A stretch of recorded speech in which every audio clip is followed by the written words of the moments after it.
Our next session is Once Upon a Seed. The youth can run faster, but the elder knows the road. We yield to the young and curious to ask more questions on the road to seed sovereignty. This segment will take us on 3 journeys, on 3 continents, tracing back to our root.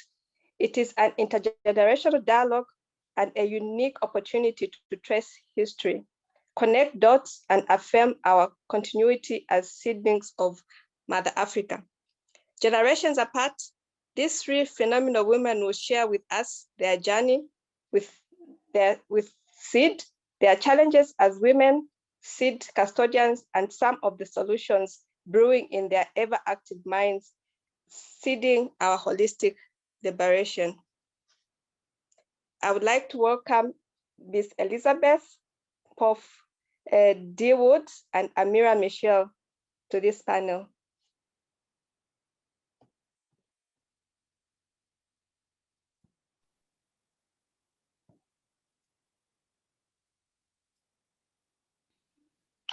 Queens, we are so grateful to your presence, to you being here, and so looking forward to this dialogue. We yield to our youngest in this panel, Sister Amira, to ask these questions with all her curiosity, with all her passion to being the young farmer and starting this journey to learn from the journeys of our elders, of Mama Elizabeth and Queen D. Woods. So grateful.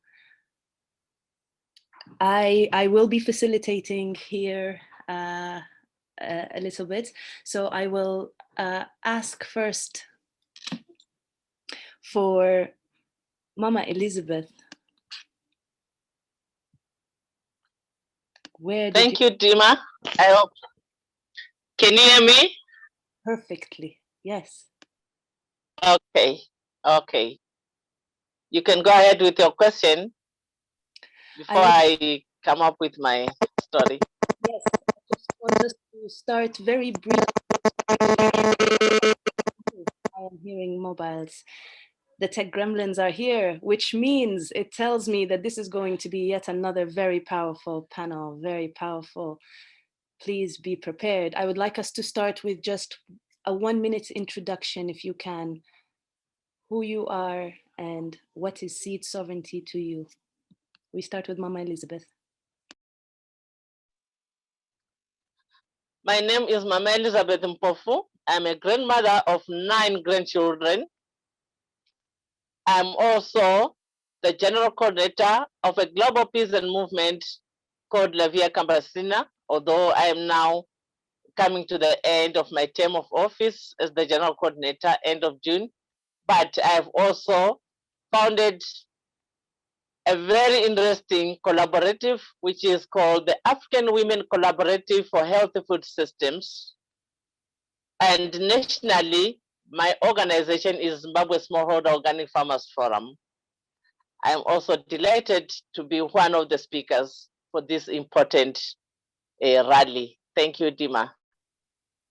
Thank you, Mama Elizabeth. And it just came to my attention that I have just been popping in and out without actually introducing myself. So for those who are joining us and will be joining us later, my name is Dima Mahmoud, and I am blessed and privileged to be part of the Growing Culture family.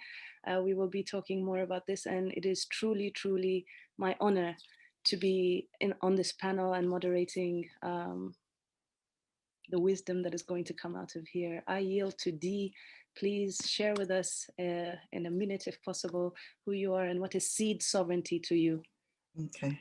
I honor all those who've gone before me. I honor all those whose shoulders I stand upon. I honor all those whose blood runs through my veins.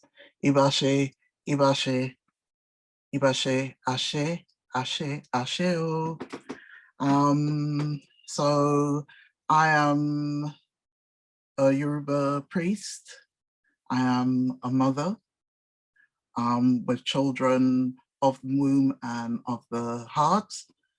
And I am on a mission to help people reconnect to earth and food and heart and love and joy. And for me, seed sovereignty is about our liberation and healing. Thank you. Yes, yes, yes. And I love the background. So wonderful. Amira, tell us who you are and what is seed sovereignty to you? Yes, greetings. Thank you, and a special thank you to my elders for allowing me to speak in this space. I work in Philadelphia, in Pennsylvania, the United States. I'm the seed keeping resident at Greensboro, which is a nonprofit. So my work is all about connecting people, particularly young people within the diaspora, the African diaspora, to their culture, back to our ancestry through seed work. And seed sovereignty to me is about our communities and our communities being able to empower themselves through accessing and owning our own cultural resources. Thank you. Yes, thank you. As this will be a dialogue, we will have all our wonderful women on the screen. I ask, thank you, Brendan. See, I didn't even need to ask. There, there we are. May our asks always be answered before we voice them, as long as they are in our highest good. I'd like to delve into your journey with seed.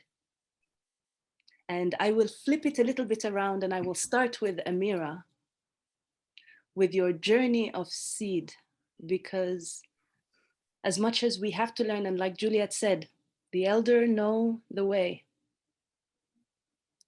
but our youth are picking up and they're running faster and faster to this land. So let's start with you, Amira.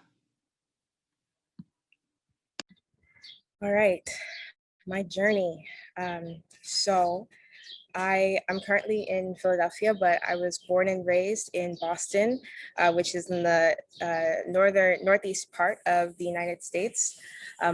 But I would like to begin my story with my grandmothers, who were both born in the south part of the United States, in North Carolina and in southern Georgia.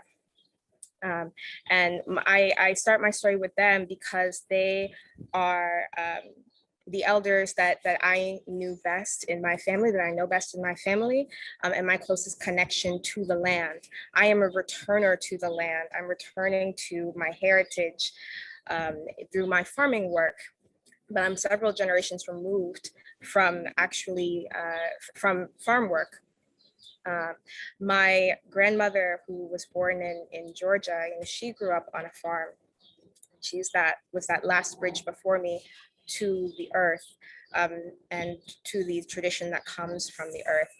And but before that, my ancestors come from the western part of Africa, particularly Nigeria and Cameroon, as well as I'm sure many other places. And as we know, when my ancestors were brought to this land that I'm currently in, they were stolen. Their connection to their homeland was forcibly cut off. Their connection to their seeds, connection to their language, culture, religion, much of that was taken. And so a big part of my journey and my seed work has been trying to reclaim what was lost. So I started out farming when I was a teenager. And the moment that I, put my hands in the soil, I felt myself being healed in the land, healed through the land, from all of those generations of trauma and all of the pain that my ancestors were forced to endure along with the land. And I knew that the work that I was doing was also healing the land through my hands. And so The seed work, and I've been now working with seeds for a little over 3 years. The seed work that I do is all about continuing on the legacy of my ancestors, of their journey, of the seeds that they stewarded, and making sure that those seeds will be continued to be shared for my descendants. And it's about helping others like me, African Americans throughout the diaspora, as well as people in this country who are looking and longing for that connection to what has been lost, what has been taken, to help us reconnect to our heritage. So the work that I'm doing now in my seed keeping residency, I'm working with 9 people from the community, from different backgrounds, different heritages, and each of them are began the process of discovering their roots, talking to their families, thinking about which seeds are part of their cultural heritage, which seeds are part of the tradition of their communities, and they are growing them on the land that we have, and we're learning together how to save the seeds, so that we can then enter them into a seed library and offer them back to our communities, and to continue the continuity there of connection. Returner to the land. The first time I heard you say that, it rang quite a bell, and it in fact inspired something that hopefully we will hear and see later. Thank you, Amira, for that. I yield to Dee for her journey as we continue the journey of the diaspora of seed, leading us back to Mama Elizabeth in Mama Africa. For now, we start with Dee. Thank you. And my journey is very similar, but I am the dream and hopes manifested of my ancestors who were bought and sold, forcibly transplanted to the Caribbean and South America. And my heritage is of West Africa too, of Benin and Ghana and Nigeria and Mali, and there's more. And I carried memories of that violation and that violence, but also the struggle for liberty. I am the legacy of survivors and thrivers, of people grounded and rooted in joy. And even though we face dispossession, marginalization, and oppression, and especially here in the belly of beasts in England, where I was birthed, I am a daughter of Africa. And those roots of oppression are buried deep in legacies of colonialism and empire. The UK is the architect of white supremacy, racism, and the global system, that global food system that continues to extract and enslave and oppress us through legislation, through the big corporations, poverty, hunger, dis-ease, disconnect,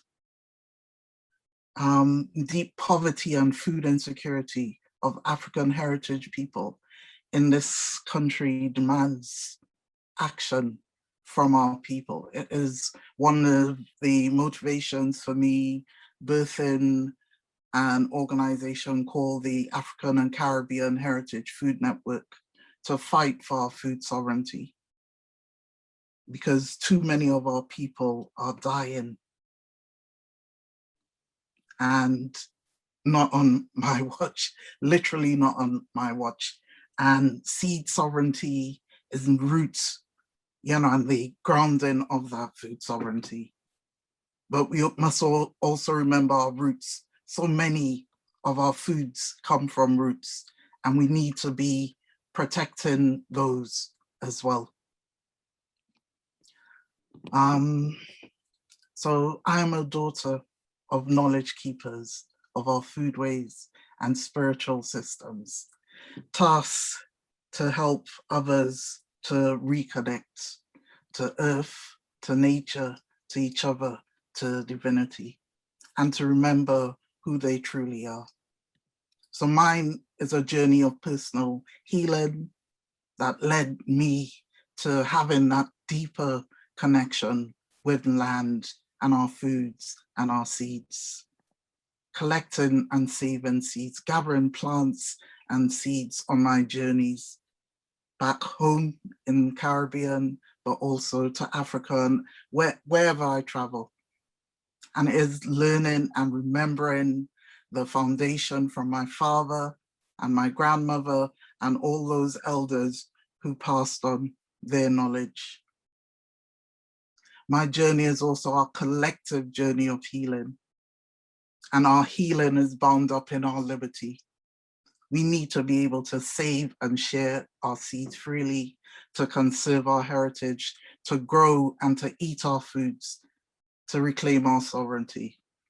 And while so much has survived, so much has been lost and continues to disappear. Our languages, our songs, our practices, our rituals, our prayers, our foods, our seeds. So seed is our resistance. It must become our resistance. Dee, Ashe, thank you, thank you. I often say that misogyny made way for racism. That racism, that slavery was ultimately an attack on the first woman, on Mama Africa. Robbing her children away from her was an attack on the Black woman. It is an attack on the continuity of the family of African ancestry. So I am so grateful for both of you to be here.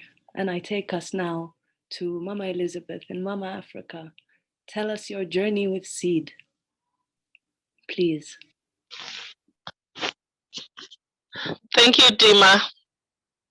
Please, if you don't hear me clearly, please just let me know. My journey on seeds is not so easy to tell. I'm one of those women who spend much of their time on the farm. I was staying with my parents, tilling the land as a girl child. I did not have that opportunity to go further with higher education, but from my learnings, I know very well that my parents wanted me to know more about who I am and where I'm coming from. And this is all about the seed. From my own learnings, understanding, the seed was a God-given product, commodity, which I believe every individual also had the right to either breed the seed or save it, not to control and not to own, like what we are seeing these days. I learned that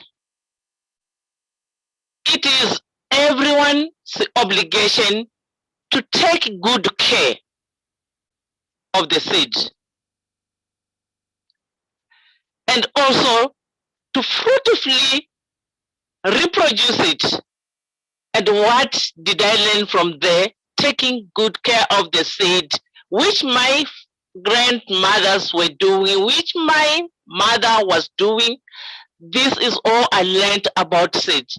And I developed the interest of being one of the girls at my young tender age to be much involved in keeping seeds.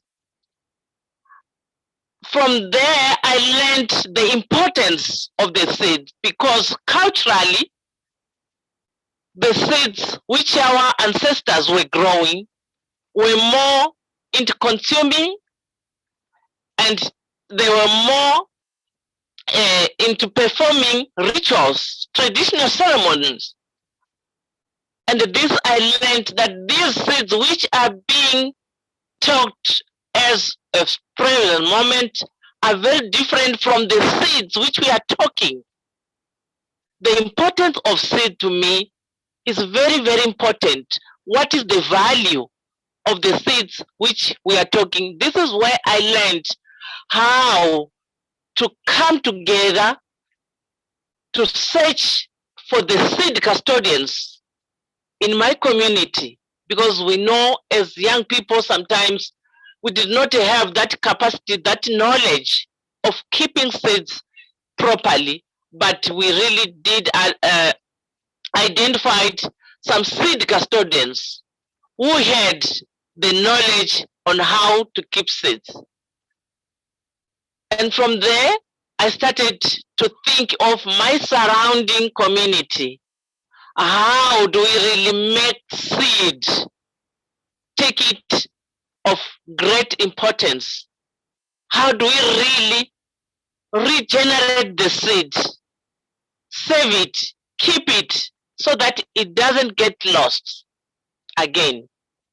Because it was a struggle, even if we look to the stories of AFSA, to the stories of La Via Campesina, to the stories of these farmer organizations which we are talking with today, all of them had some knowledge of the importance of seed, but together we share the knowledge on how important the seed is.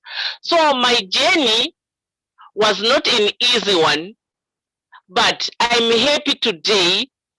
I'm moving around the globe, learning, also sharing my experience, which is a very big issue which was lacking. And I think I can say it's not 100% well addressed, but at the present moment, we've managed to see women being recognized as seed custodians, as seed savers, because of their role of producing the seeds.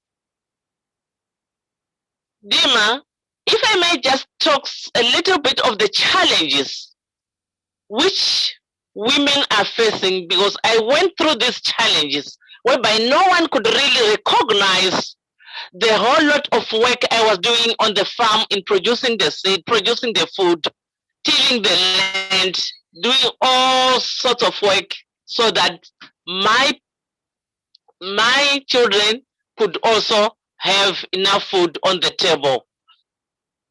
I'm talking of the policies which we are really facing right now. These policies were developed by the giant corporate companies because they wanted to control our own seeds. They tend to take our indigenous seeds as a seed which is useless, but from my understanding, from my own knowledge, from my own experience, our own indigenous seeds are of more value. Let's go to the hospitals. Right now they're encouraging porridge from finger millet. This is a crop which has been there for generations and generations.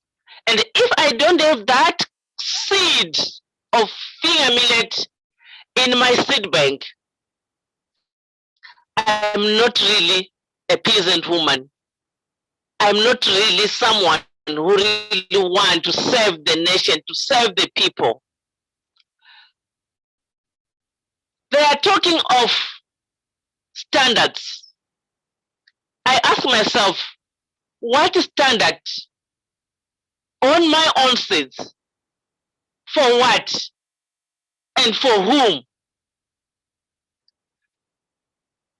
I started to look at the diversity of food which I produced, which my grandparents were producing.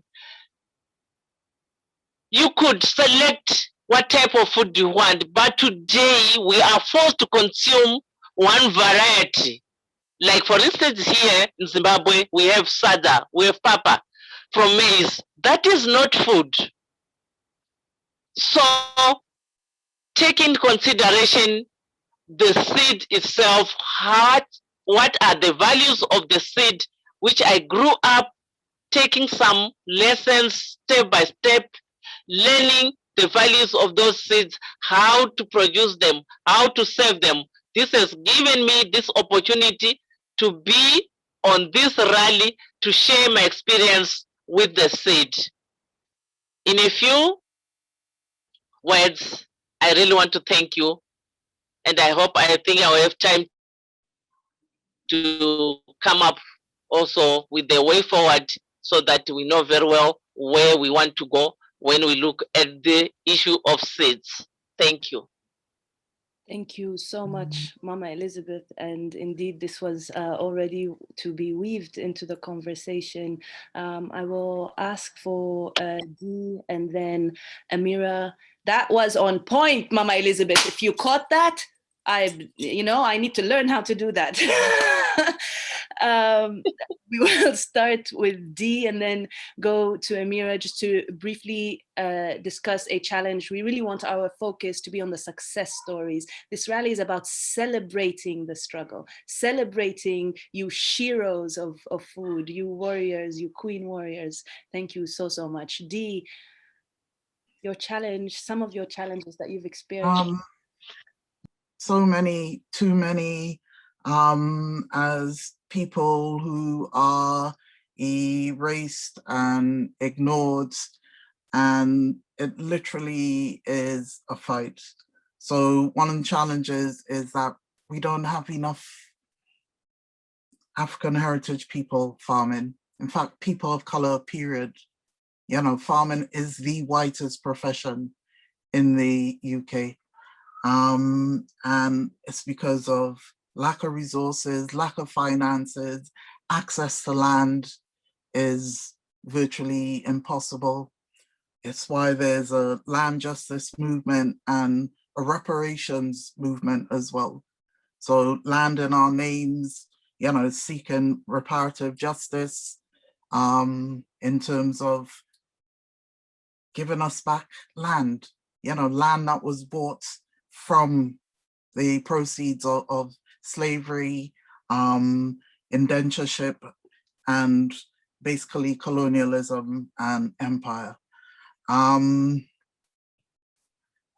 The whole GMO and gene editing thing, whole science and technology thing is a major, major challenge here in the UK, especially now that we are establishing sort of legislation around food. We haven't had any national food policy since World War II, and the powers that be insist that technology will see us through. And it can't, it won't. Our ancestral seeds, our traditional seeds have proven test of time. And all I hear are stories of people who use GMO seeds, gene edited seeds, all of these high-tech technologies, and they end up in tears because they've lost their crops, or they have to buy into all the chemicals and fertilizers, right, to ensure that their crops grow. False solutions, you know, we have to be really, really wary of all these false solutions. And I think sort of our biggest barrier here is, you know, these systems of oppression, these intersectional systems of oppression that we need to not just disrupt, but dismantle. Thank you, Dee. Yes, yes, yes. Ooh, Amira. Yes. A young woman farmer. Go on. I wish to echo much of what Dee said. I think is a major challenge here. I believe a panelist earlier said that the land is the best seed bank, and that's so true. And that's why the fight for land justice is so important in the fight for seed sovereignty. And access to land is particularly hard for Africans in the diaspora here. We know that in the just 50 years since slavery ended, African-American farmers were able to acquire over 15 million acres of farmland. And by today, you know, that acreage has been more than halved due to anti-Black terrorism, due to economic violence, due to governmental policies that were all aimed at removing Black people from the land. And we know that this fight still continues. We know that communities of color, you know, Galagichi, we know that all of these communities continue to fight for their land. And when the land is lost, so much is lost with that. When people are forced to go from their homes, you know, agriculture and farms, they lose their seeds along the way, much of the time, and we lose that history, those stories, the things that keep our agricultural traditions alive. And so, you know, it's very hard to get access to the land, but I think it is the, you know, one of the biggest first steps that we need to do in order to succeed in achieving seed sovereignty. And then another struggle that I think that I want to call out is the distortion of our narratives around how our seeds are named and who is telling the stories related to our crops. You know, the dominant narrative of agriculture in the United States is this white agrarian narrative. And if you go into a seed catalog, if you're trying to obtain your seeds that way, you won't find our histories. You really won't find our stories much of the time. And it's so hard for people trying to reconnect to not have access to our own history, to our own knowledge.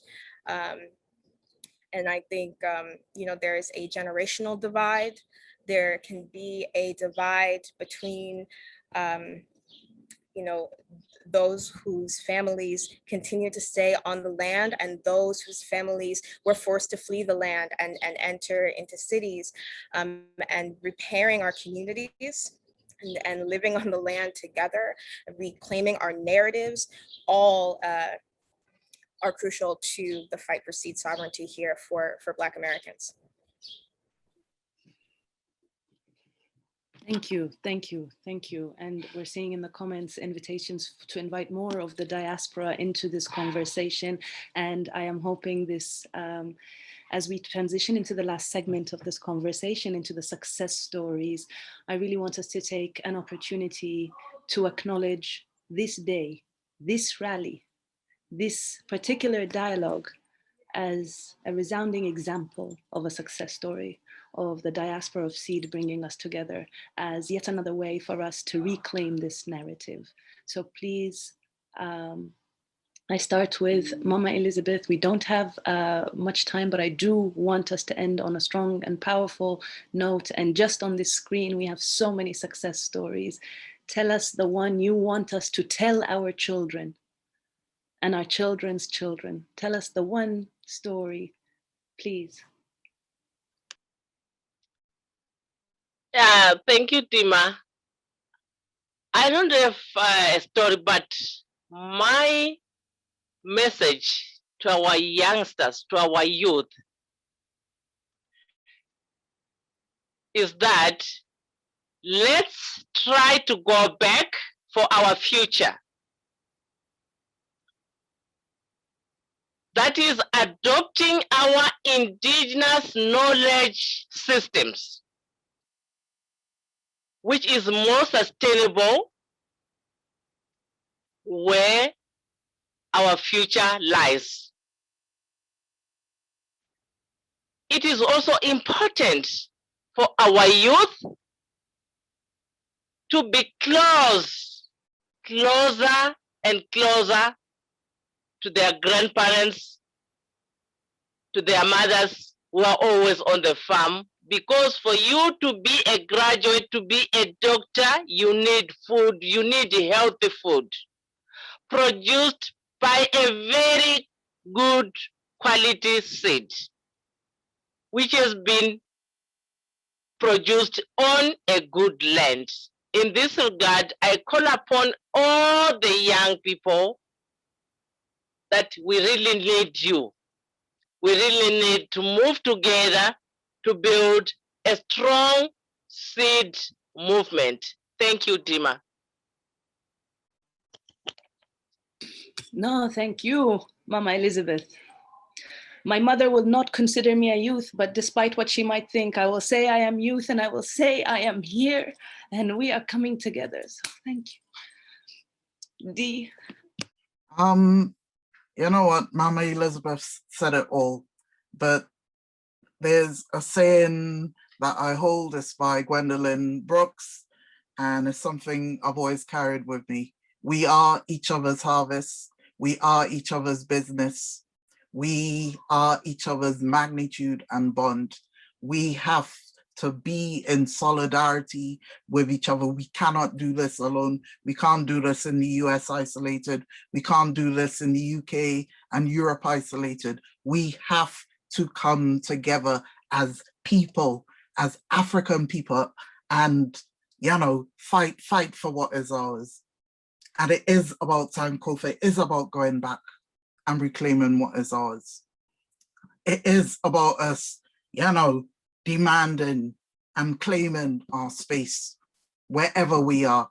One of my dear friends says, we have to dare to grow roots where our ancestors, our oppressors are. And that is what I'm doing. I am growing roots, and I'm going to grow roots with our young people, with people from elsewhere. We are growing roots, right? And we are growing strong, right? And we are going to become the people we are, right? In strength. I mean, we've survived so much. We have survived so much. And we just have to call, on our ancestors to carry us through this, right? And with love and grace, with ease, right? We will do this, we will win, yeah? Because divinity is more powerful. Our people are more powerful than all these corporations, all these people who sit in so-called high places. We have power, we have real power. They don't. They have to buy it. We don't. We just need to come together. Ashe. Ashe. Ashe, ashe, ashe. Oof. Amira. What can I say that has not already been said? All of my successes, all of our strength, all of our power, all of our joy, it comes from the community connections that we've been able to make. It comes through the connections with our family, the connections with our ancestors. My successes are when I see the seed keepers that I'm working with start to laugh and cry with joy when they see the foods that they grew up eating or that their families grew up eating sprouting in the soil, and when they're able to reclaim those seeds at the end of the season. And my joy and success comes when I was able to return a squash that no one in my family had eaten for a generation once the seed had been lost, to return that squash and have my great aunt start crying and demanding that everybody taste the squash that her father used to grow. So that's all I can say. Those are the joys, those are the successes. It's all about those relationships that we have with our communities, with our families, with our seeds, with our land, with our ancestors.